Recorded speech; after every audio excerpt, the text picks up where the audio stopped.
The mysterious arrival. The galaxy had always been a place of order. For centuries, the XLZR, a species of ancient and powerful beings, had guarded it against all threats. They were known for their unmatched technology and their strong will to protect the peace of the galaxy. The XLZR were the galaxy's defenders, and nothing seemed capable of challenging their strength. But even the most powerful of species can be surprised. It all began on a quiet day in the galactic capital, Jatok, where the XLZR Council met to discuss new developments in their sector. Suddenly, a strange signal interrupted their meeting. It was not like any signal they had ever encountered. The transmission was weak, broken, and unclear, but what caught their attention was the fact that it was coming from a part of the galaxy that had been thought to be empty, vast, uncharted space. The XLZR had long ago mapped out every corner of the galaxy. They had explored every system, catalogued every planet, and understood every major force in the galaxy. There should have been nothing out there, but here was a signal, coming from a place where no known species had ever ventured. "We need to investigate this," Carthar, the leader of the XLZR Council, said with a furrowed brow. He was known for his calm demeanor, but there was something about this unknown signal that made him uneasy. "Prepare a ship. We cannot ignore this." A team of elite XLZR explorers was quickly assembled. They boarded one of their most advanced ships, the Zifron, and set off towards the source of the mysterious signal. The ship was designed for deep space exploration, equipped with the best technology the XLZR had ever created. As they traveled farther into the unknown, the signal grew stronger. Though still distorted and unclear, it felt like a cry for help. But from what? And who could be sending it? Hours passed, and the crew of the Zifron remained on high alert. There were no signs of any life forms in the area, only the emptiness of deep space. Yet the closer they got, the more they could feel that something was wrong. The signal wasn't just an ordinary distress call, it was something more. As they approached the coordinates of the signal, they saw something that none of them expected. A small, damaged ship drifting alone in the vast emptiness of space. Its hull was battered, and its systems appeared to be malfunctioning. It was an old ship, nothing like the advanced designs that XLZR were used to seeing. In fact, the ship was nothing like anything they had encountered before. "We should board it," one of the explorers suggested, though his voice was uncertain. "It's not safe to leave it out here." Carthar hesitated, his sharp eyes scanning the small craft. It looked like it had been through hell. There was no indication of who or what had been aboard, and no signs of life were detected. But there was something about it, a feeling in the air that this ship held answers. He gave a slight nod. "Prepare to board," he commanded. The XLZR crew moved swiftly and carefully, docking their ship with the damaged vessel. As they boarded, they expected to find a handful of survivors, or maybe a distress signal's final message. But what they found was far stranger than that. The interior of the ship was eerily quiet. It looked like it had been abandoned for only a short time. There were signs of a struggle, furniture overturned, small pieces of equipment scattered across the floor, but no bodies. Only one thing was clear: whoever had been aboard was gone. And then they found it. A small rectangular device sitting on the captain's desk. It was a data chip, glowing faintly in the dim light. Carthar's curiosity piqued. He ordered the chip to be brought aboard their ship. Once back in the safety of the Zifron, the chip was plugged into their system. The screen flickered as the data began to load. It wasn't long before the team saw the message. It was a simple recording, but it held a secret that would change everything. The voice that came through the speaker was not XLZR, nor any species the crew had ever heard before. The voice was human. "To anyone who finds this, I am Captain Jake Morrow of the United Human Fleet. If you are receiving this message, it means we are already lost. The enemy is too strong. They are consuming everything in their path. We were the last ship to make it out, and we have information you must hear." The galaxy is in grave danger. The message cut off abruptly, and the crew stared at the screen in stunned silence. Who were these humans? And what enemy could be so powerful that even the mighty Excelsior might need help? Carthar's mind raced. The galaxy had always been safe, its peace guarded by the Excelsior. But this was different. The message was clear, but the implications were terrifying. The Excelsior had never faced anything like this before. He turned to his crew. "Prepare for a meeting with the Council," he said, his voice grim. "We need to learn more about these humans, and we must decide what to do next." The galaxy's most powerful species had just encountered something they could not ignore, and it was only the beginning. The first encounter. The Zephyrin raced back to Jatok, the galactic capital, with the human data chip secure in its vault. The crew was tense, aware that they had uncovered something far bigger than they had expected.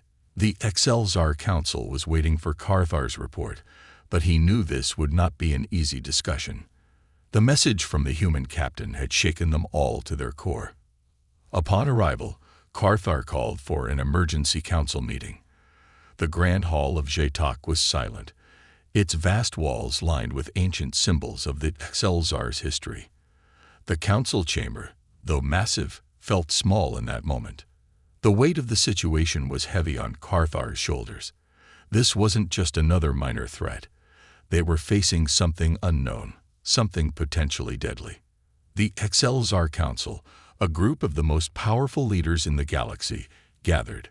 Their faces were solemn, their eyes cold with the weight of their responsibilities. They were the galaxy's defenders. Nothing should be able to shake them.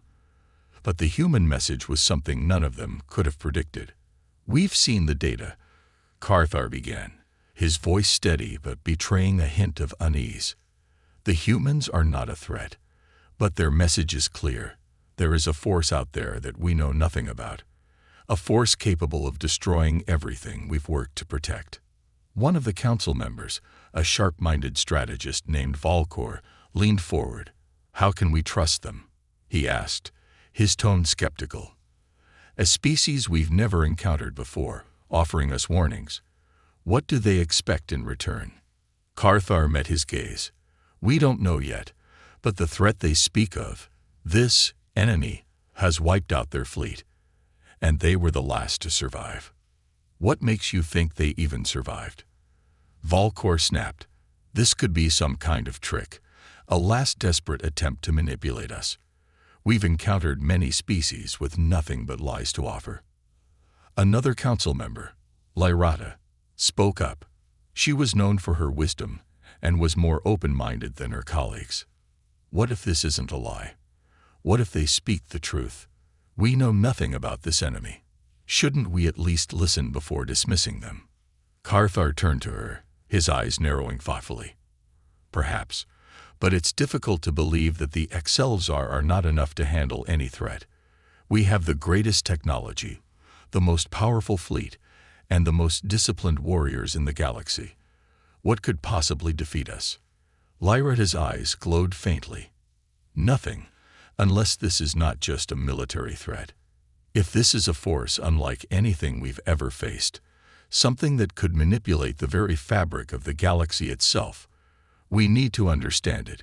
We need to know more about these humans." The debate continued for hours, but there was one thing they all agreed on. They couldn't ignore the possibility. The galaxy's peace was at stake. Even the Excelsior were not infallible. It was time to learn more. Carthar stood up abruptly. "Prepare a meeting with the human ambassador. We'll invite them here. We'll hear their story. But we will not act until we know all the facts."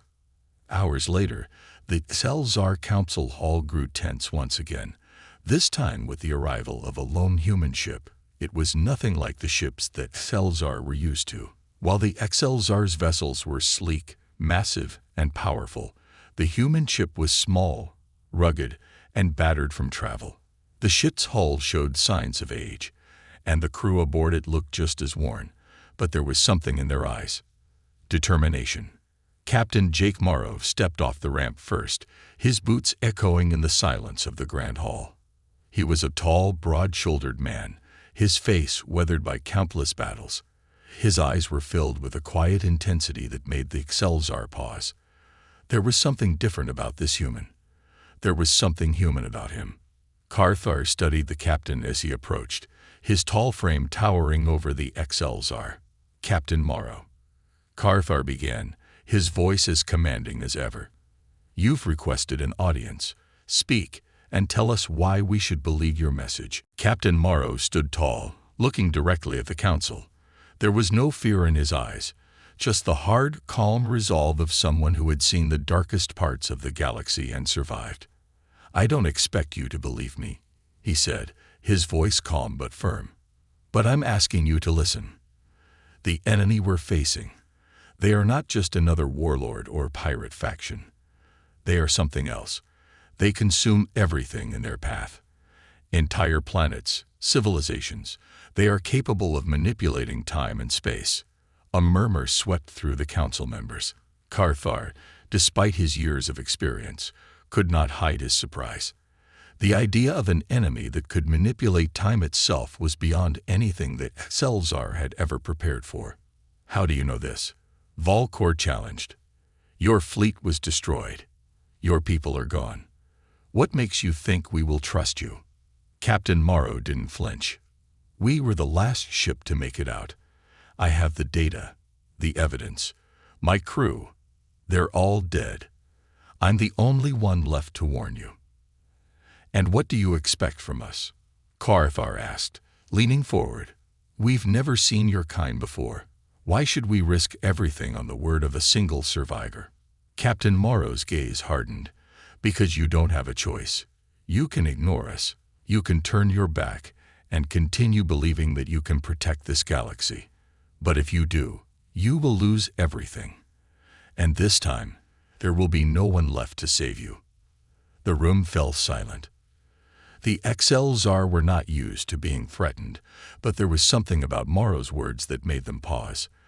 They had always believed they were the strongest species in the galaxy. But what if they weren't? Carthar's mind raced. He could feel the weight of the moment. "Tell us more," he said at last. "Explain how this enemy operates, and we will decide what to do." Captain Morrow nodded grimly. "You've made the right choice. The first seeds of an unlikely alliance were planted in that room." But what Morrow didn't know was that the Excelsior would not be easily convinced.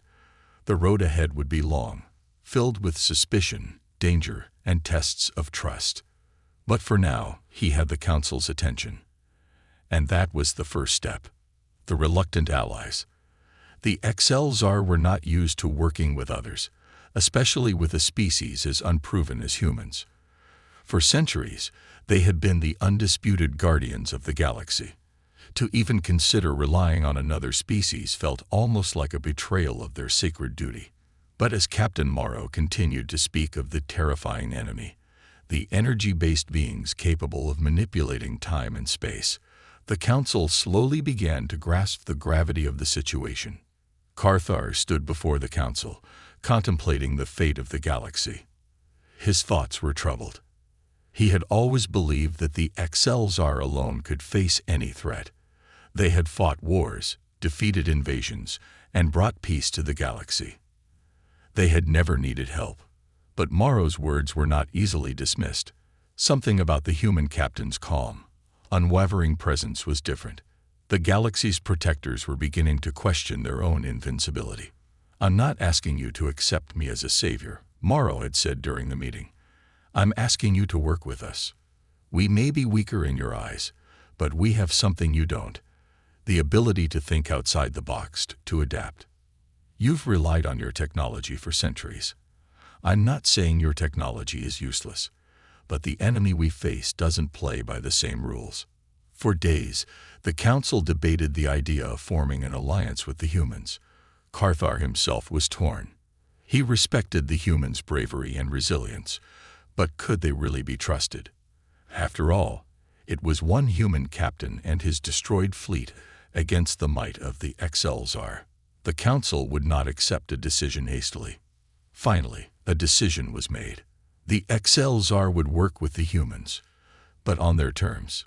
Carthar's pride as the leader of the XL-Czar demanded that the species be shown to be the true force of power. The humans would contribute, but they would not take center stage. As the meeting concluded, Carthar made the announcement, "Captain Morrow, you and your crew may join us in the war room, but you will follow our lead.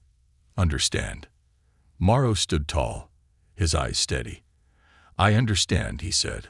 "I'm not asking to take charge. I'm asking for a chance to help. And if that means following your lead, so be it." And so the humans were brought into the fold, reluctantly at first, but there was something undeniable about the way Morrow carried himself. He had seen the destruction of his entire fleet, the deaths of countless comrades, and yet he still stood strong. His crew, though battered, were equally determined. The XL-Czar could feel the determination in the air, and though they remained skeptical, they couldn't help but respect it. The first joint mission was set. The humans would assist the XL-Czar in preparing a defense on the edge of the Vornar system, a key sector of the galaxy it was predicted to be one of the first attacked by the energy beings. The XL-Czar had already established a fortress there, but Morrow insisted it would not be enough. They would need to think like the enemy if they hoped to defend it. The humans' first task was to help the XL-Czar devise new tactics, something the XL-Czar had never needed to consider before. They had always relied on strength and brute force, but Morrow knew that the energy beings were too unpredictable to win with conventional methods. The XL-Czar were skeptical of the humans' approach. While Morrow and his crew worked tirelessly to come up with new battle strategies, the XL-Czar watched from the sidelines, their pride holding them back from fully embracing the humans' unconventional methods. Captain Morrow sat in the war room with his crew, studying maps and data that only he seemed to truly understand. "We need to be prepared for the impossible," Morrow explained. "This enemy manipulates reality itself. Their attacks aren't just physical, they're psychological. They make you doubt your own thoughts, your own memories. The XL-Czar rely on technology, but the energy beings won't be stopped by weapons. We need to use their own mind games against them." His crew nodded, but they could feel the weight of the XL-Czar watching from the shadows, disapproving of their approach. One of the XL-Czar commanders, Valcor, voiced his doubts. "You're asking us to trust in illusions, Captain Morrow. Our technology is superior. Your psychology is a weak substitute." Morrow turned to him calmly. "You don't understand. Your technology can fight a physical enemy. But the energy beings aren't like anything you've ever faced. They don't just invade your body. They invade your mind. The sooner you understand that, the better prepared we'll be." There was a long silence before Carthar spoke up. "Captain Morrow may be right," he said, his voice quiet but firm. "Our greatest strength is our discipline, but it is also our greatest weakness. We expect every challenge to fall before our might. This enemy will not. We must adapt." The XL-Czar reluctantly agreed to begin experimenting with the humans' methods. The first test came within days. The energy beings had arrived at the Vornar system, as predicted, but they didn't attack immediately. Instead, they sent out strange waves that warped reality itself. Ships began to malfunction. Communication systems crackled with static, and XL-Czar warriors suddenly found themselves reliving moments from their past, lost battles, old fears. It was the perfect psychological warfare. As the XL-Czar faltered, Morrow gave his crew a simple order: focus. Don't let them control your thoughts. Captain Morrow, though deeply uneasy, followed the same strategy. His heart raced as he felt the energy being's influence trying to take root in his mind. The war room grew tense as the XL-Czar and humans struggled to maintain control over their own minds. For the first time in their history, the XL-Czar were losing. Their weapons couldn't stop the enemy from breaking through their mental defenses. But then, something changed. One of the humans, Lieutenant Kira, a former military strategist, stepped forward, a determined look in her eyes. "We need to fight back. We can't rely on our physical defenses. We fight with our minds. We need to stay one step ahead. She offered a solution, a counterattack, a mental blockade created by the humans that could shield the Excelsior from the invasive psychic attacks. It worked. For the first time, the Excelsior saw that the humans weren't just a weak species. They were allies who had something that could help them survive against the unimaginable. The first victory, though small, was theirs. And it was a victory built on trust, something neither side had expected to find in the other. But they had. And with that, the alliance, though reluctant, had begun to form. The question now was, would it be enough to face the true threat? The hidden threat. The victory at the Vornar system had been small, but it was enough to convince the Excelsior that humans weren't just a novelty. They were a valuable asset in the war against the mysterious enemy. But the battle was far from over. The enemy, these energy beings who manipulated time and space, were unlike any adversary the galaxy had ever seen. Their first victory had been a temporary win, a mere glimpse into the vast powers of their adversary. The humans and Excelsior both knew that what they had faced in the Vornar system was only a fraction of what was to come. For days after the battle, the war room was filled with silence, the once vibrant hum of activity replaced by a heavy air of uncertainty. The combined forces of the Excelsior and humans knew they were up against something unimaginable, and despite their newfound cooperation, the feeling of impending doom hung over them all. Carthar, ever the strategist, spent long hours poring over the data from the battle. The energy beings, while defeated for now, had revealed something terrifying. Their power was not limited to physical attacks or even manipulating time. These beings could influence reality itself, twisting the very fabric of existence. The ships they had destroyed seemed to vanish not just physically, but in every sense of the word. Memories of their existence seemed to fade from the minds of those who had witnessed their destruction. The galaxy's greatest minds were struggling to comprehend what this enemy was capable of. It is as if they erased things from existence, Carthar muttered to himself as he reviewed the reports. Not just the bodies of our ships or the soldiers, but the memories of their existence. Their very presence is a paradox. He turned to Morrow, who stood beside him, equally deep in thought. The human captain had been quiet since the battle, his usual confidence subdued by the weight of the situation. He understood the terror that Excelsior were beginning to feel. They're not just attacking us physically, Morrow said, his voice grim. They're rewriting history. And if they have the power to do that, then nothing is safe. Not even the galaxy itself. The Council had yet to fully grasp the implications of Morrow's words. Carthar, who had always prided himself on his analytical mind, could feel the ground shifting beneath his feet.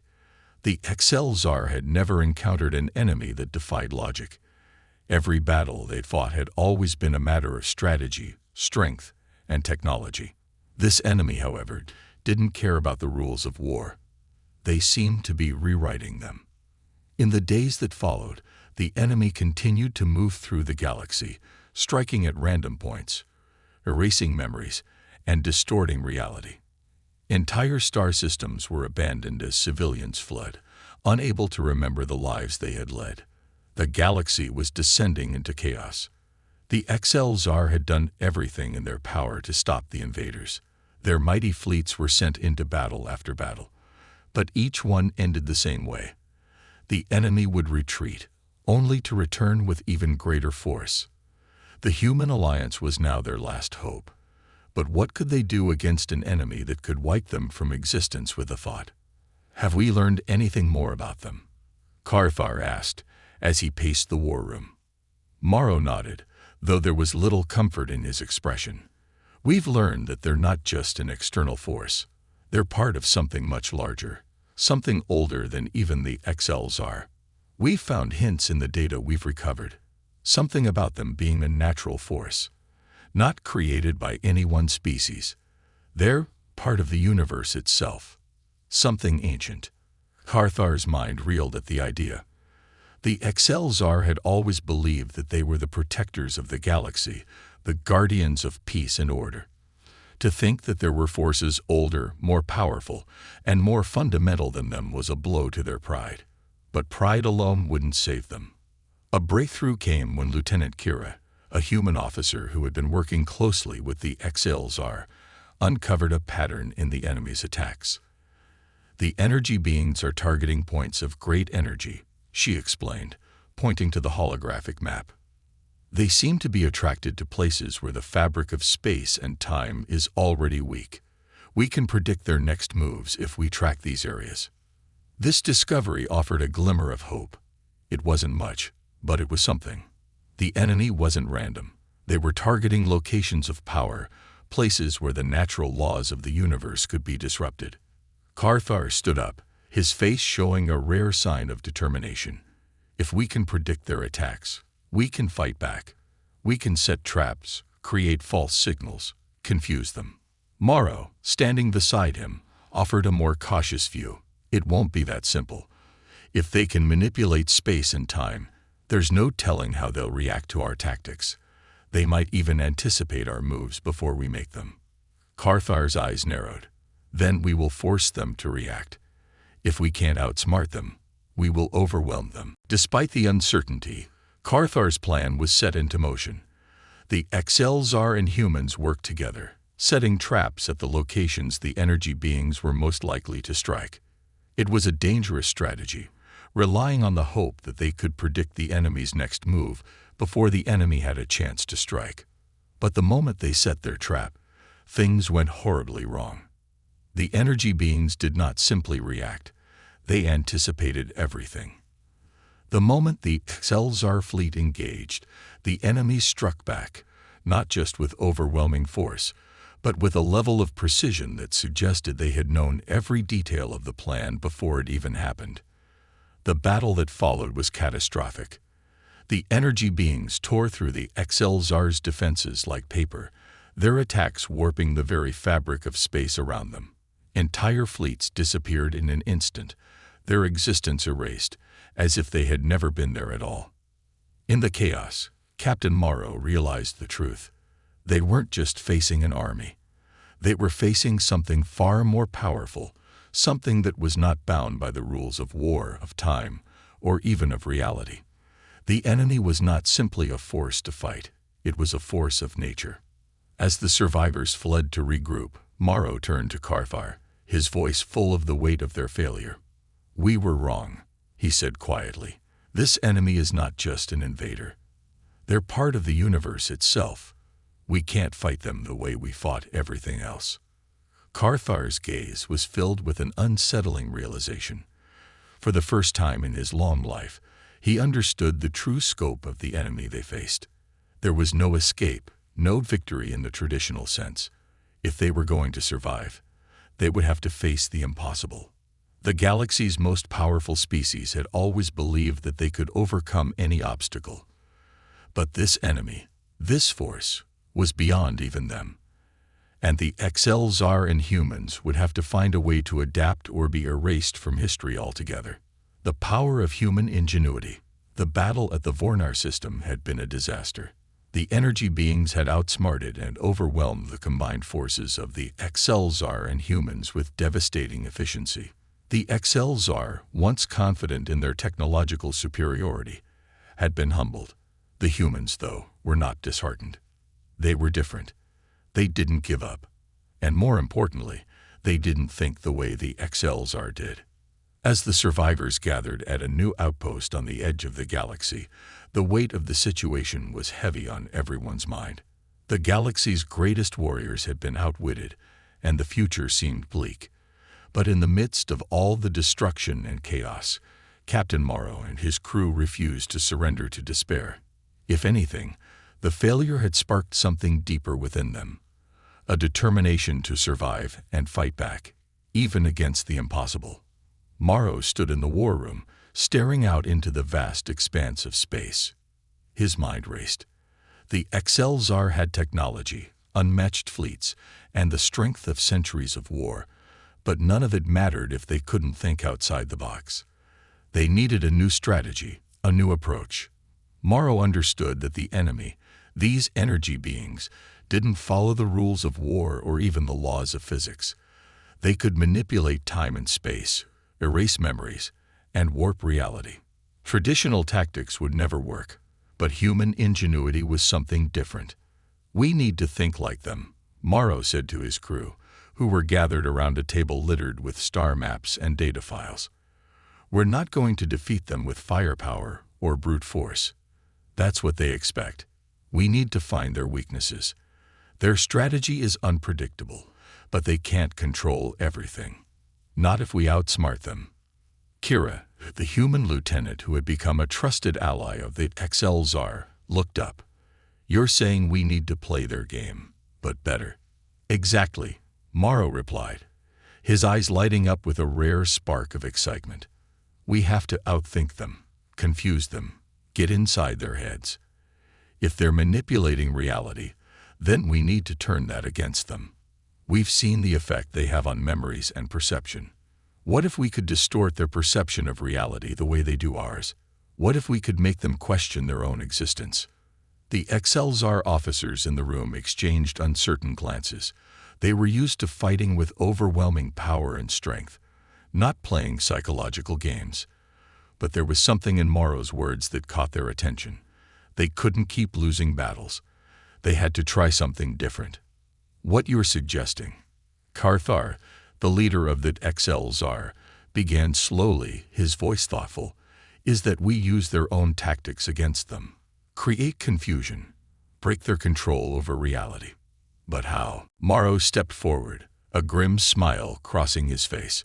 "We start by creating distractions, false signals, fake weaknesses, planted ideas in their minds. We know they can manipulate time and space, but they can't control everything at once. If we overload their senses with too many possibilities, they won't know what's real anymore." Kira added, "We can use technology to create a simulated battlefield. Not a real one, just a hologram, something they can't distinguish from reality. If we make it complex enough, with layers of fake information, they'll be forced to second-guess everything they perceive. We create chaos on their terms, then we take advantage of it." The idea was risky, but it was the best option they had. The XL Tsar, despite their initial reluctance, began to see the potential. They would give it a try. What they didn't know was how far Morrow and his crew were willing to push this idea, and how much of a gamble it really was. Over the next few days, the humans worked with the XL Tsar to set up the most intricate and complicated holographic simulation the galaxy had ever seen. It was a virtual war zone, filled with fake fleets, false targets, and illusionary weapons. The goal was simple: confuse the enemy, make them question everything, and force them to waste energy on attacking things that weren't real. Morrow knew this was a dangerous game. If they did it wrong, the enemy could exploit the simulation and use it to their advantage. But if they succeeded, they might just gain the upper hand. The time for action came sooner than expected. The energy beings had arrived once again, their ships warping through space with eerie silence. They had been attacking with the same ruthless precision, erasing memories and bending reality to their will. But this time, they were walking into a trap they didn't even know existed.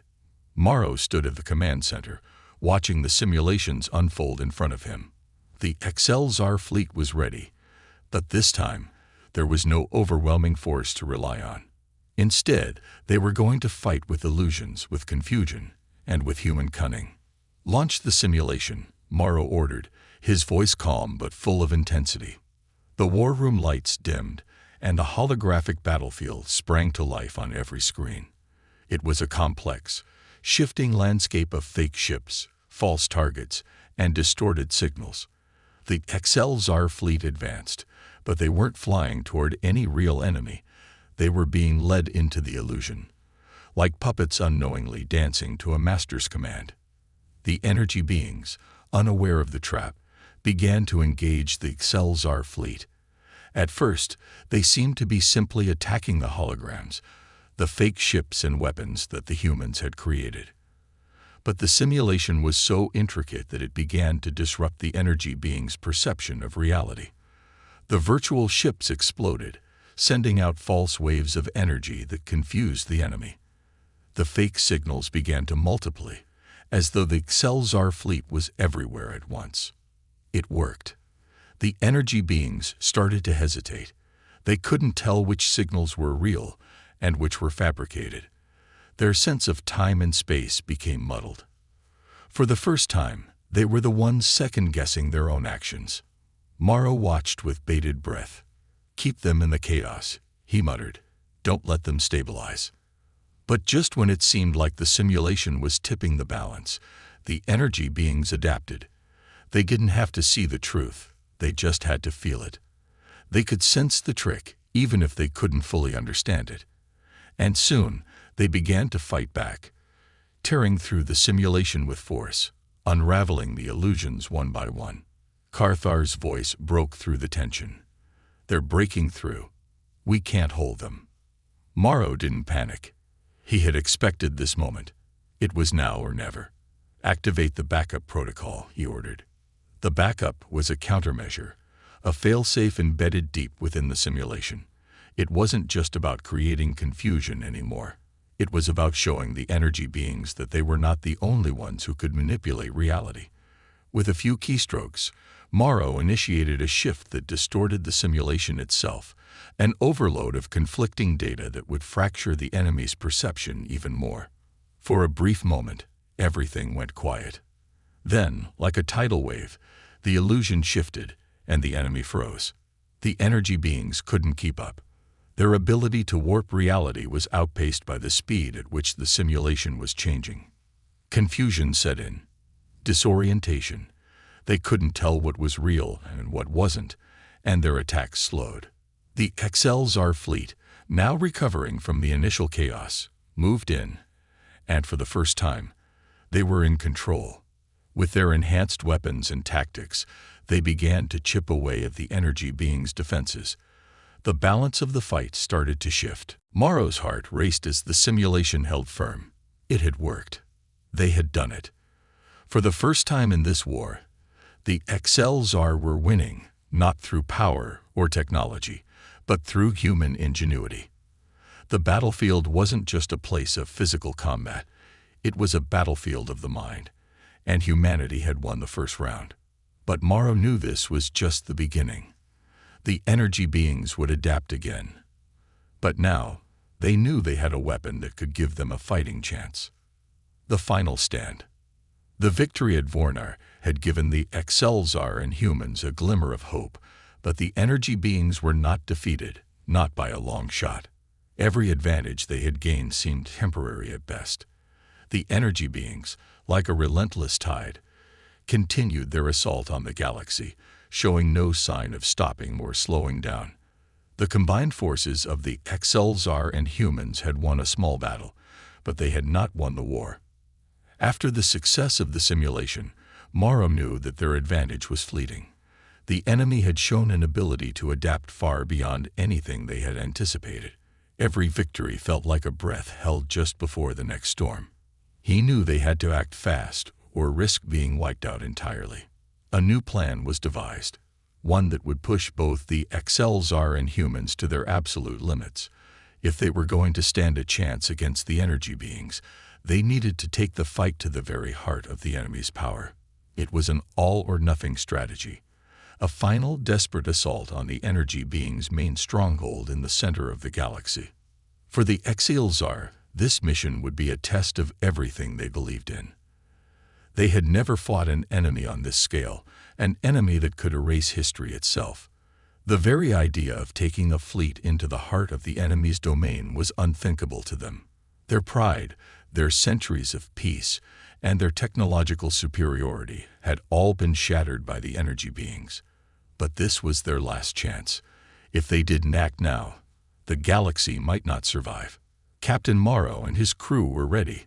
The humans had proven themselves time and again, and now, more than ever, they had become indispensable to the Excelsior. Morrow's ability to think outside the box, his unshakable will to fight, had inspired the Excelsior. And with Lieutenant Kira and the other human officers, they would stand side by side with the Selzar warriors in this final desperate mission. But as the day of the assault drew near, uncertainty hung in the air. The energy beings were unpredictable. They had warped reality itself, turning their enemies into nothing more than shadows. The battle ahead would not be fought with weapons alone. They needed to reach the heart of the enemy's power and disable whatever force allowed them to manipulate reality. The only problem: no one knew exactly where the heart of the energy being's power was. It was a mystery, a puzzle wrapped in darkness. Carthar, the leader of the Excelzar, paced in his quarters, reflecting on everything that had happened. The galaxy had been his to protect for as long as he could remember, and yet it felt as though his species was on the verge of extinction. The pride of the Excelzar had been shattered, but perhaps it was time for a new path. The humans had shown him that there was more than just strength and technology. There was intelligence, determination, and the ability to adapt in ways that even the mightiest species couldn't. In a meeting with his council, Carthar stood before the map of the galaxy, his finger tracing the path to the enemy's stronghold. "This will be our final stand," he said, his voice filled with quiet resolve. "We have fought for centuries to protect this galaxy, but we must evolve, or we will be erased from it." He turned to Captain Morrow, who stood silently by his side. "You have shown us that there is another way. We will not win with force alone, but together we might just stand a chance." Morrow nodded. "This is it, Carthar. We can't hold back anymore. If we don't hit them hard enough, we'll lose everything. We need to strike at their heart, cut them off from whatever power they have, and we need to do it now, before they erase us completely." The combined fleet, a coalition of Selzar ships and human vessels, gathered on the edge of the galaxy, ready to make the final push into the heart of the enemy's domain. Their strategy was a risky one. They would engage the enemy head-on, drawing them into a confrontation long enough to allow a small strike team to infiltrate their core. The goal was simple: disable the energy being's ability to manipulate time and space. Without that, they would be vulnerable. But as the fleet moved closer to the enemy stronghold, something unexpected happened. The energy beings didn't attack right away. Instead, they surrounded the fleet, creating an eerie silence. For a moment, the only thing anyone could hear was the soft hum of the Selzar ships and the distant whispers of the stars. It was almost as though the energy beings were studying them, watching, waiting for the right moment to strike.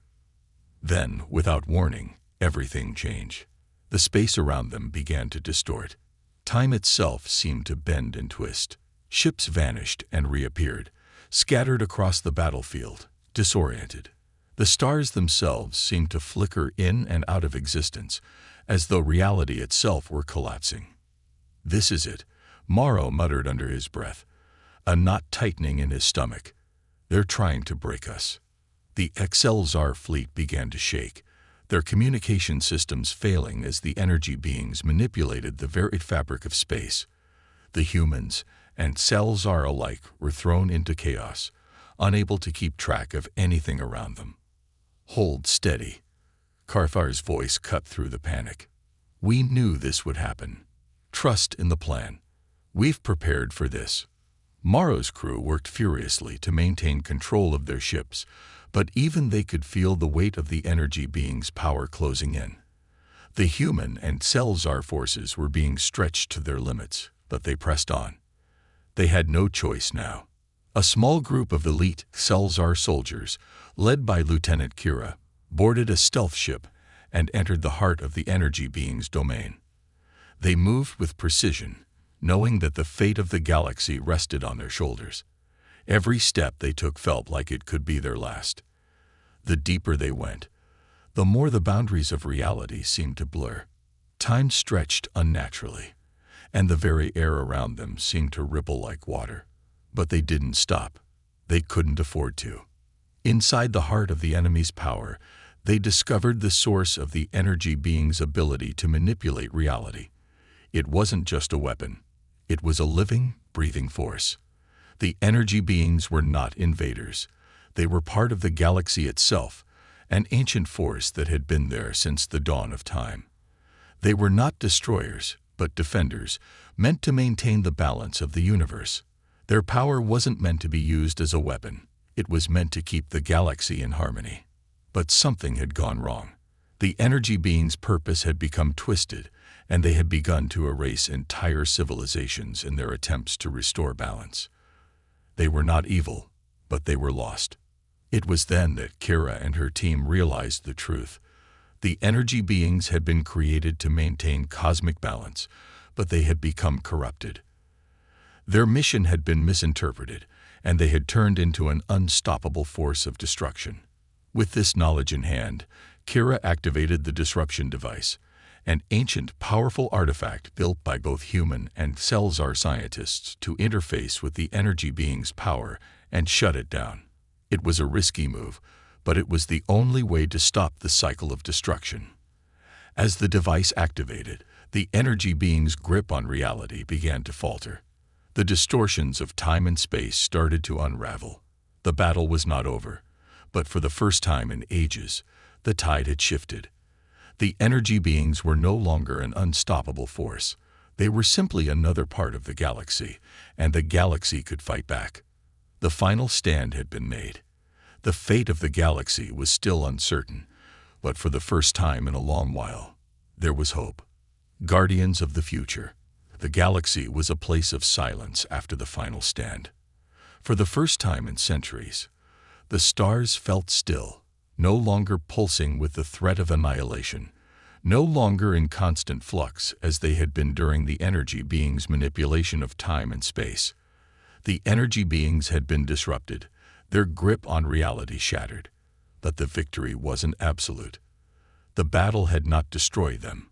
It had merely brought balance, restoring them to their true purpose, a force of cosmic harmony. Kira's team, now aboard the Selzar flagship, was silent as they watched the stars through the viewing ports. The disruption device had worked, but it had come with a price.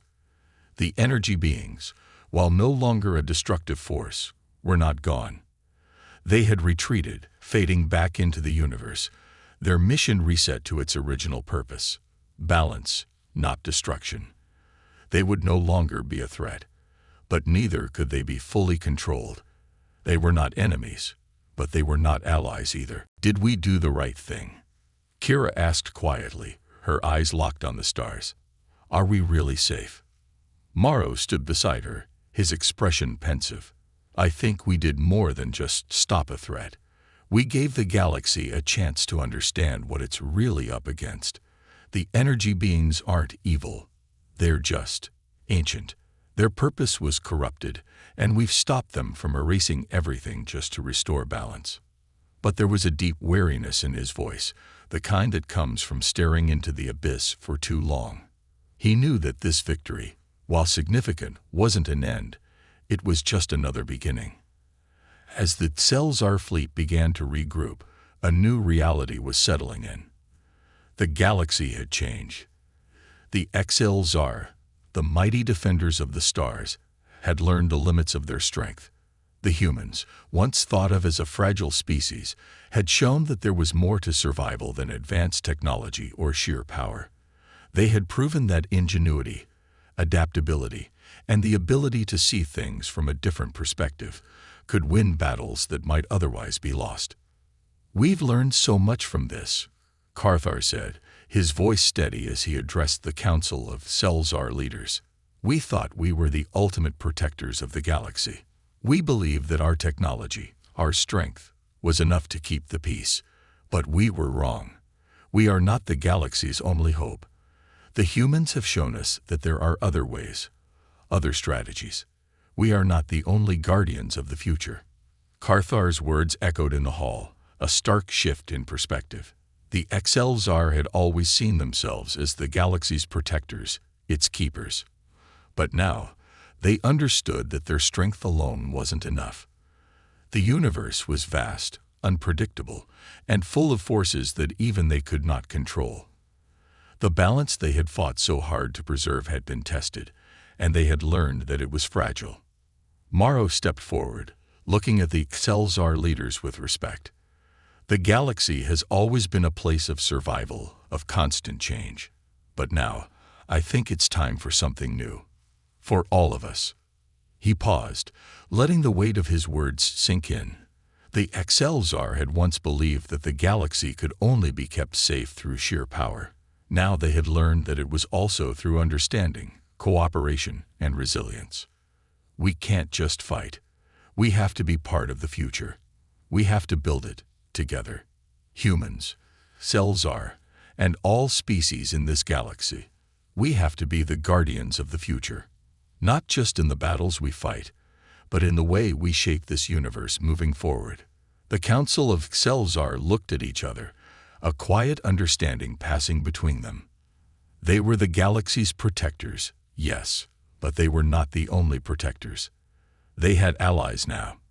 The galaxy was vast, but the forces of nature, the energy beings, and the dangers they had faced had shown them that no one could stand alone. Kira, standing at the front of the war room, felt a sense of hope she had never known before. The future was uncertain, of course. The energy beings were still out there, their true purpose unknown. But now, they were not just enemies. They were a reminder of the delicate balance of the galaxy, of the forces that shaped it, and of the need for cooperation across species and civilizations.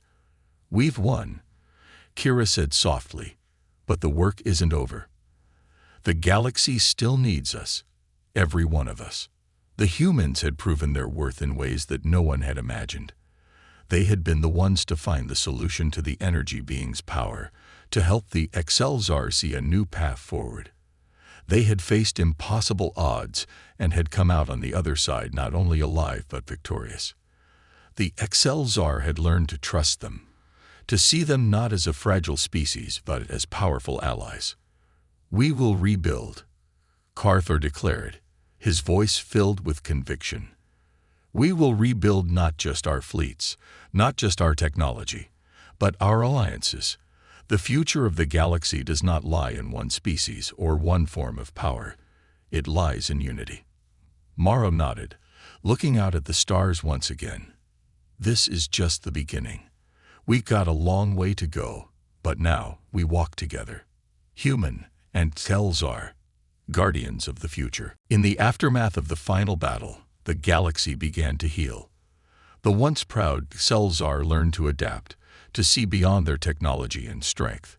Humans, though young and fragile, became the unexpected architects of the future, bringing new perspectives and solutions to old problems. And the energy beings, no longer enemies, retreated into the unknown, their purpose fulfilled but their existence still a mystery. The galaxy was no longer a place ruled by one species or even one force. It was a place of unity, of shared responsibility. The future was uncertain, but for the first time in a long while, it was a future worth fighting for. Humanity had earned their place in the stars, not just as survivors, but as guardians.